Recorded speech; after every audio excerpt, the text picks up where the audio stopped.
আসসালামু আলাইকুম সুপ্রিয় দর্শক শ্রোতা, আজকে চলে এসেছি কেকের ক্রিম নিয়ে। যে আপনারা যারা ভাবেন যে কোন ক্রিম ইউজ করব, তা আমার কাছে মনে হয়েছে এই ক্রিমটা অনেকটা ভালো। এটা ট্রপিক্যাল ক্রিম। এটা সব সময়ই ডিপ ফ্রিজ থেকে সংরক্ষণ করতে হয়। তো সবার আগে বলে রাখি, যারা আমার চ্যানেলে নতুন এসেছেন প্লিজ আমার চ্যানেলটি সাবস্ক্রাইব করে রাখুন।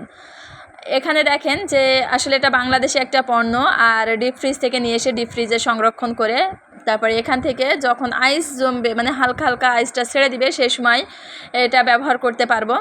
আর এটা এতটাই ভালো একটা ক্রিম আমার কাছে মনে হয়েছে যে আসলে এখানে কোনো প্রকার চিনি অ্যাড করা লাগে না। এটা খুবই মিষ্টি একটা ক্রিম। তো এটা সবাই পছন্দ করে। আমার ফ্যামিলিতে তো আমার বাচ্চা খুবই পছন্দ করে, আমার ছেলে তাওহিদ ও খুবই পছন্দ করে। তো এটার ফ্লেভার এতটাই মিষ্টি যে সবাই পছন্দ করবে। এখানে এক্সট্রা কোনো ফ্লেভার বলেন, এক্সট্রা কোনো চিনি বলেন, কিছু অ্যাড করা লাগে না। তো এখানে দেখতে পাচ্ছেন যে আমি এখান থেকে একটু ছিদ্র করে নিচ্ছি। এটা কিছুটা মানে আইস ছেড়ে দিয়েছে, আমি সে পর্যায়ে এটা নিয়ে নিচ্ছি। তো সেখান থেকে আমি হাফ কাপ ক্রিম এখানে নিয়েছি। তো এই হাফ কাপ ক্রিমে কতগুলো কেক আমি ডেকোরেশন করেছি সেটা আপনারা দেখলে বুঝতে পারবেন। আমি যার কেক তৈরি করেছিলাম সেটা আপনাদের সাথে দেখাবো। তো আপনারা যারা কেক তৈরি করেন সেটা অবশ্যই আমার ফেসবুক পেজে শেয়ার করবেন আপনাদের ভিডিওগুলো, আপনাদের কেকগুলো।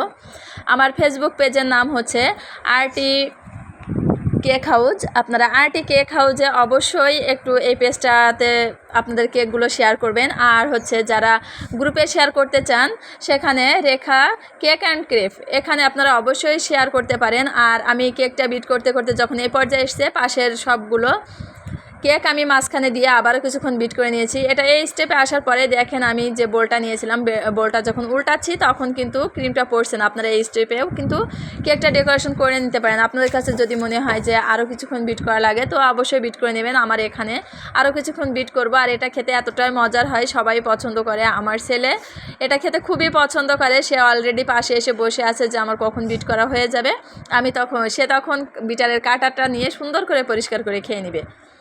তো এই যে আমার বিট করা হয়ে গেছে। এখন আমি এটা সুন্দরভাবে কেকের ডেকোরেশন করার জন্য রেডি করে নিব। এখন আমি এটা পাইপিং ব্যাগে ভরে নিব, আপনাদের একটু দেখিয়ে দিলাম। আর এই যে বিটারের কাটায় যতটুকু লেখা আছে আমি অল্প একটু নিয়েছিলাম, বাকিটুকু আমার ছেলে খেয়ে ফেলেছিল। পার্সোনালি এটা আমার খুবই পছন্দের একটা ক্রিম, আপনারা চাইলে এটা ব্যবহার করতে পারেন। আর এটা কতটা সুন্দরভাবে হয়েছে আপনারা দেখে বুঝতে পারছেন।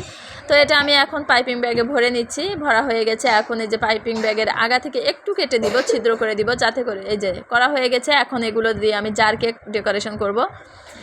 এইটুকু কেক দিয়ে কতগুলো জার কেক হলো। আর কিভাবে এটা সাশ্রয়, আসলে সাশ্রয়ী আমার কাছে মনে হয়েছে। আপনারা যদি লক্ষ্য করেন তখন বুঝতে পারবেন। এই যে আমার সেই ক্রিম দিয়ে আমি এখানে 8 পিস জার কেক তৈরি করে নিয়েছি।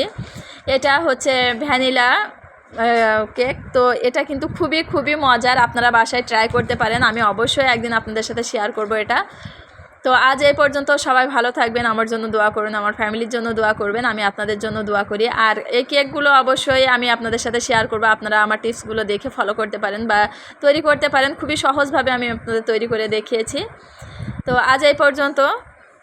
আর কেকগুলো কিন্তু খেতে খুবই খুবই মজার হয়েছে। এই ক্রিমটা দেশি হলেও যে বিদেশি পণ্য দিয়েই করতে হবে এমন কোনো কথা নয়, এই ক্রিম দিয়ে কিন্তু অনেক সুন্দর হয়। আল্লাহ হাফেজ।